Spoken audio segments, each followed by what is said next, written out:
Hello दोस्तों, स्वागत है आपका टूवर्ड्स सक्सेस पर। और इस वीडियो में आज हम देखने वाले हैं रेलवे ग्रुप डी का क्रैश कोर्स हमने स्टार्ट किया है, जिसके अंदर हम कवर करने वाले हैं 500 कुछ इम्पोर्टेंट क्वेश्चंस जो कि पहले रेलवे के अंदर पूछे जा चुके हैं विभिन्न विभिन्न एग्जाम के अंदर। तो इस वीडियो में ये पहला पार्ट है। इस वीडियो में हम कवर करेंगे 30 क्वेश्चन और इसे आगे ऐसे ही कंटिन्यू करेंगे और एक वीडियो आप तक रोज पहुंचाई जाएगी और ज़रूरत पड़ेगी तो आपको एक दिन में 2 वीडियो भी इससे रिलेटेड आगे पहुंचाई जाएंगी। तो मैं ये सारे क्वेश्चंस प्रीवियस ईयर क्वेश्चंस में उठा रहा हूं, जहां से मुझे लेने हैं मेरा सोर्स में अगर आपको बताऊं तो प्रीवियस ईयर क्वेश्चन ही है रेलवे के। तो चलिए शुरू करते हैं इस वीडियो को। और जो दोस्त हमारे साथ नए हैं वो चैनल को सब्सक्राइब कर बेल आइकन दबा लें, जैसे ही नई वीडियो आएगी उसका नोटिफिकेशन आप तक पहुँच जाएगा और उसको आप देख पाएंगे। तो चलिए शुरू करते हैं इस वीडियो को।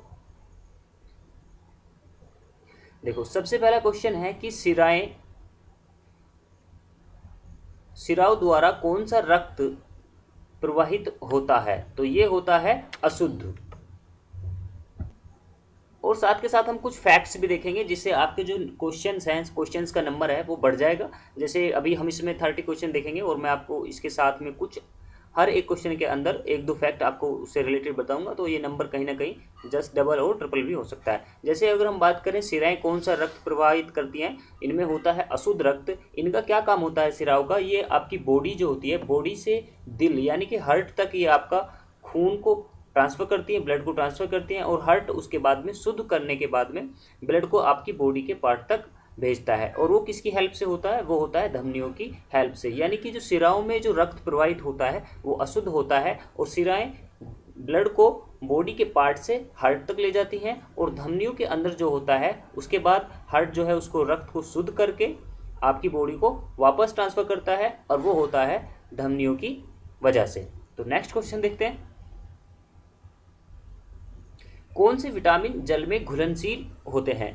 तो बी और सी ऐसे विटामिन हैं जो जल में घुलनशील होते हैं और जो बाकी विटामिन हैं वो जल में घुलनशील नहीं होते, वो वसा में घुलनशील होते हैं। तो आपको अगर आपसे ये पूछा जाए कि वसा में कौन से घुलनशील होते हैं, तो बी और सी को जो छोड़कर बाकी बचे वो सभी वसा में घुलनशील होते हैं और जल में ओनली बी और सी जल में घुलनशील होते हैं।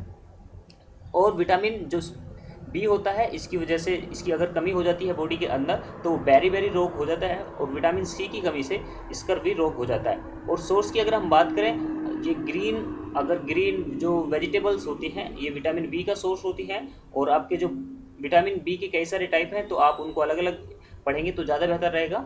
और अगर विटामिन सी की बात करूँ तो जो खट्टे फल होते हैं आपके, ये विटामिन सी के अच्छे स्रोत होते हैं। और विटामिन सी का जो रासायनिक नाम होता है वो होता है एस्कॉर्बिक एसिड, विटामिन सी का नाम। और विटामिन बी के ये कई सारे टाइप होते हैं तो अलग अलग इनके नाम होते हैं, उसके लिए आप अलग से देख सकते हैं। ग्लूकोज बिना ऑक्सीजन की उपस्थिति में जो मांसपेशियों में प्रतिक्रिया करके क्या बनाती है? तो ये बनाती है लैक्टिक अम्ल। ये क्या होता है बेसिकली, जैसे आप कोई काम कर रहे हैं जो आप नॉर्मली नहीं करते, यानी कि आप अपनी बॉडी से वो काम करा रहे हैं जो आप नॉर्मली नहीं करते, जिसके लिए आपको ज़्यादा मेहनत करनी पड़ेगी, जिससे ज़्यादा आपकी मांसपेशियों को चलना पड़ेगा, उनके अंदर मोशन होगा।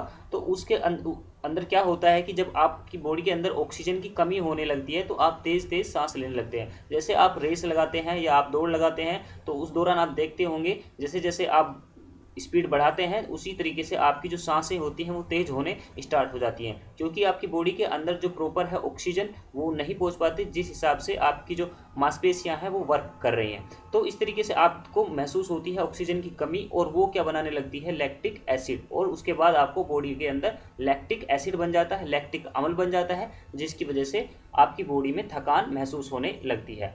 और आगे बात करते हैं नेक्स्ट क्वेश्चन की, मूत्र का पीएच कितना होता है? तो ये होता है 6।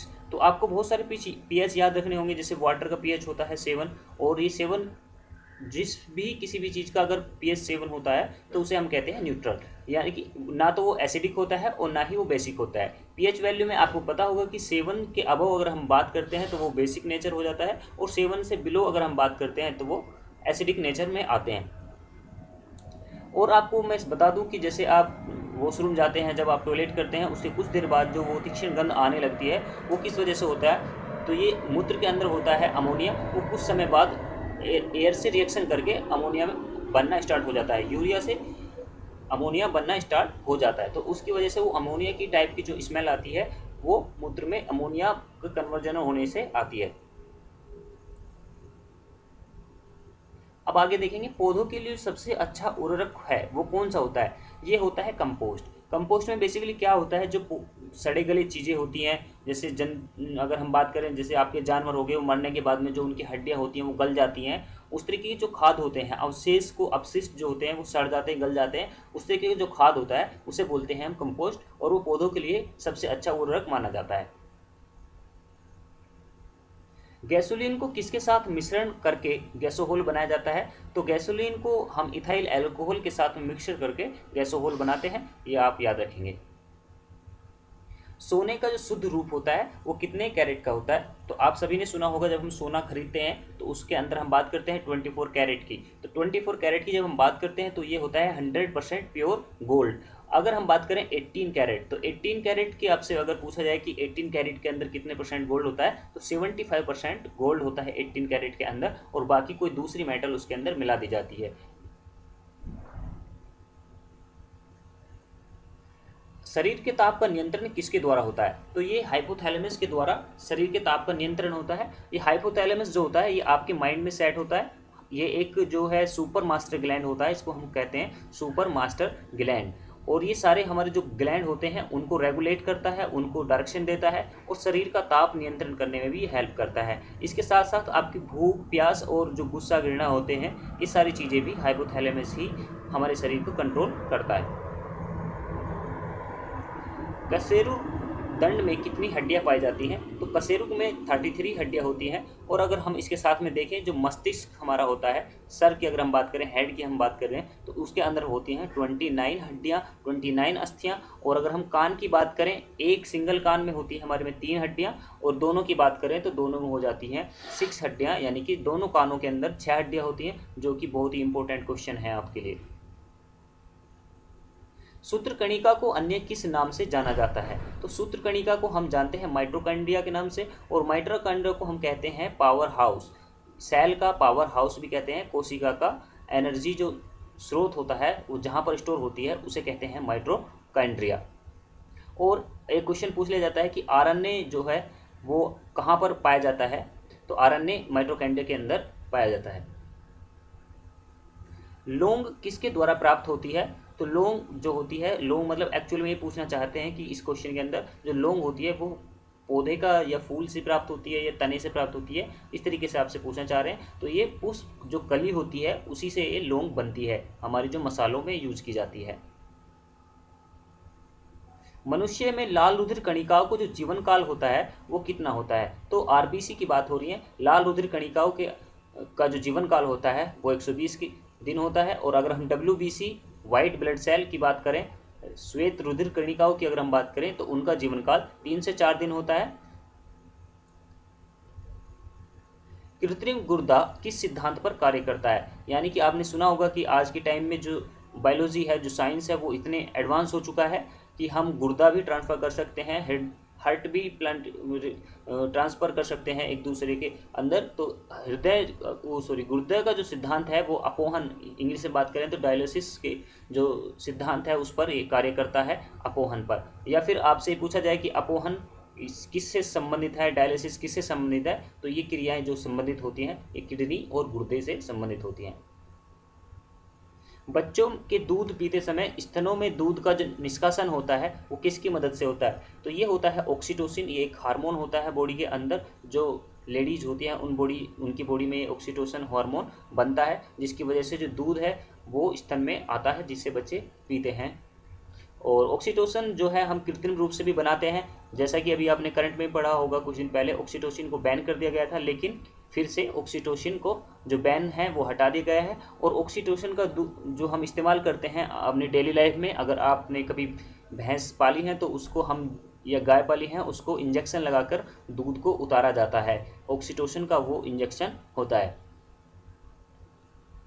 निषेचन सामान्यतः कहाँ पर होता है। तो निषेचन जो होता है वो डिंब वाहिनी के अंदर होता है, जो कि उसके बाद में ये जाता है हमारे जो यूट्रस होती है लेडियों के अंदर, वहाँ पर पहुँच जाता है। किस पादप का जो पुष्प है वो सबसे बड़ा होता है? तो अगर सबसे बड़े पुष्प या किसी पादप की हम बात करें, जो विश्व का सबसे बड़ा पुष्प है वो होता है रेफ्लिशिया। और आप इसको ऐसे याद रखेंगे कि विश्व के अंदर सबसे बड़ी जो कॉन्टिनेंट है वो है एशिया, और आप यहाँ पर देखेंगे इसमें से आ रहा है, तो ये हो गया रेफ्लिशिया, सबसे बड़ा पुष्प। किसी वृक्ष की आयु कैसे पता करते हैं? तो ये सिंपल क्वेश्चन है कि उसके वलों को गिनकर, उसको पेड़ काटने के बाद जो वलय हमें दिखाई देती हैं उन्हें हम काउंट कर कर जो नंबर आता है वही वृक्ष की आयु होती है। किस वैज्ञानिक को आनुवंशिकी का पिता कहा जाता है? तो ग्रेगर जॉन मेंडल को आनुवंशिकी का पिता कहा जाता है। और जंतु विज्ञान का किसे, या जंतु विज्ञान या वनस्पति विज्ञान का अगर हम जनक की बात करें तो वो कहा जाता है अरस्तु को। और अरस्तु के बारे में एक और मैं आपको चीज़ बताऊं, अगर आपने नाम सुना होगा सिकंदर का, महान सिकंदर, जिन्होंने एक दुनिया जीतने का सपना देखा था लेकिन पूरा नहीं हो पाया था, ऑलमोस्ट हो गया था उनका पूरा सपना ये भी कि वो दुनिया को जीतेंगे। तो अरस्तु जो थे वो सिकंदर के गुरु थे। मेरे कहने का मतलब ये है, ये भी आप क्वेश्चन याद रखें, जो अरस्तु थे वो सिकंदर के गुरु थे। महान सिकंदर अलेक्जेंडर की मैं बात कर रहा हूँ, जो मक दुनिया का शासक था। तो आप इसको यहाँ से भी कनेक्ट करेंगे। और अरस्तु कौन थे? वनस्पति विज्ञान के पिता थे या जंतु विज्ञान के पिता थे। जो लोग मक्का को मुख्य अनाज की तरह आहार में लेते हैं उनमें कौन से विटामिन की कमी हो जाती है? तो ये हो जाती है विटामिन B1 की। सर्वप्रथम विषाणु को शुद्ध क्रिस्टलीय रूप में किसने अलग किया? तो ये किया था WM स्टेनले ने, और विषाणु की खोज की थी इवान वस्की ने। लिटमस किससे मिलता है? तो लिटमस मिलता है लाइकेन से। और लाइकेन जो होता है ये हमारा एयर पोल्यूशन के लिए भी यूज में लाया जाता है। लिटमस जो बताता है कि कितना एयर के अंदर पोल्यूशन है, ये उसको बताता है। और लाइकेन जो बनता है वो बनता है कवक और शैवाल के सहयोग से। वो दोनों सहयोगी इसमें मदद करती हैं, जो कि लाइकेन बनाती हैं कवक और शैवाल, और उससे मिलता है हमें लिटमस। मलेरिया के उपचार की दवा किस पेड़ से प्राप्त होती है? तो ये होती है सिनकोना से। और सिनकोना सबसे अधिक मात्रा में पाया जाता है मलेशिया के अंदर। अफीम किससे प्राप्त होती है? तो अफीम जो प्राप्त होती है वो मिलती है हमें सूखे लेटेक्स से।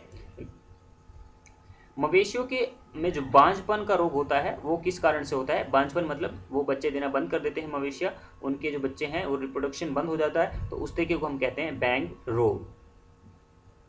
अधिक शराब पीने से कौन सा रोग से लोग मर जाते हैं? तो उसको हम कहते हैं सूत्रण या फिर सिरोसिस। सिरोसिस में क्या होता है कि जो लीवर होता है उसका एकदम फंक्शन बिल्कुल खत्म हो जाता है, जीरो हो जाता है फंक्शन करना। जो लीवर का फंक्शन है, जो लीवर कार्य करता है वो एकदम बंद हो जाता है, जिसकी वजह से मृत्यु हो जाती है। मसालों की रानी किसको कहा जाता है? तो मसालों की रानी इलायची को कहा जाता है, क्योंकि सुगंधित होती है और काफ़ी मात्रा में भारत के अंदर पाया भी जाता है, तो इसको इलायची को मसालों की रानी कहते हैं। दूध से दही बनने का क्या कारण है? तो ये लैक्टोबैसिलस एक बैक्टीरिया होता है जो कि दूध को दही में कन्वर्ट करता है, और दूध के अंदर जो पाया जाता है वो भी लैक्टोबैसिलस पाया जाता है। और दूध की शुद्धता को मापने के लिए जो मीटर या यूज़ किया जाता है, उपकरण यूज़ किया जाता है, वो लैक्टोमीटर यूज़ किया जाता है दूध की शुद्धता को मापने के लिए कि उसके अंदर कितना पानी है और कितना उसके अंदर फैट है। तो उस तरीके से लैक्टो अगर आपको वर्ड मिलता है तो आप कहीं ना कहीं वो दूध से जरूर कनेक्ट होगा। किस शैवाल से आयोडीन प्राप्त होती है? तो वो होती है लैमिनेरिया से। लैमिनेरिया से आयोडीन प्राप्त होती है। मानव रक्त में ऑक्सीजन का जो परिवहन करता है वो कौन करता है? तो वो करता है आरबीसी। बेसिकली आरबीसी के अंदर पाया जाता है हीमोग्लोबिन, और हीमोग्लोबिन सहायक होता है ऑक्सीजन को ट्रांसफ़र करने के लिए। बॉडी के जो अलग अलग पार्ट हैं उसमें वो ट्रांसफ़र करता है हीमोग्लोबिन। लेकिन अगर आप ऑप्शन में हीमोग्लोबिन नहीं है, आरबीसी है, तो आरबीसी भी इसका राइट आंसर होगा, क्योंकि हीमोग्लोबिन कहाँ पाया जाता है? वो आरबीसी के अंदर पाया जाता है, तो आरबीसी भी इसका राइट आंसर होगा। और अगर हीमोग्लोबिन आंसर में है, आरबीसी नहीं है, तो हीमोग्लोबिन इसका राइट आंसर होगा। मानव नेत्र पर बना प्रतिबिंब कैसा होता है? ये होता है वास्तविक और उल्टा। और जो आपके मानव नेत्र जो होता है उसके अंदर जो रेटिना होती है वो क्या काम करती है? रेटिना इमेज बनाने का कार्य करती है। और आइरस जो होता है वो प्रकाश की मात्रा को कंट्रोल करता है। जैसे ज़्यादा प्रकाश में आ जाते हैं तो वो उसको जो हमारे लेंस के आसपास का एरिया होता है उसको कम कर देता है, सिकोड़ देता है। और जैसे ही हम अंधेरे में जाते हैं तो उसको फैला देता है। तो जब हम कभी उजाले में जाते हैं अंधेरे से तो एकदम से हमारा हम देख नहीं पाते हैं, क्योंकि वो जो हमारा कॉर्निया है आँख का वो उसको सिकोड़ देता है और उस लेंस की जो क्षमता होती है देखने की वो कम हो जाती है। तो इस तरीके से आपने देखे 30 क्वेश्चंस। बताइएगा ये वीडियो कैसी लगी आपको कमेंट करके। जो फैक्ट्स है वो आपको अच्छे लगे, एक्सप्लेनेशन कैसा था, आपके सजेशंस बहुत मेरे लिए वैल्यूबल हैं। आप हमें बताएंगे कि किस तरीके से हम अपनी क्वालिटी को इम्प्रूव कर सकते हैं। Thanks for watching. अगर आप हमारे साथ पर नए हैं तो सब्सक्राइब करें चैनल को और शेयर ज़रूर कर दें वीडियो को।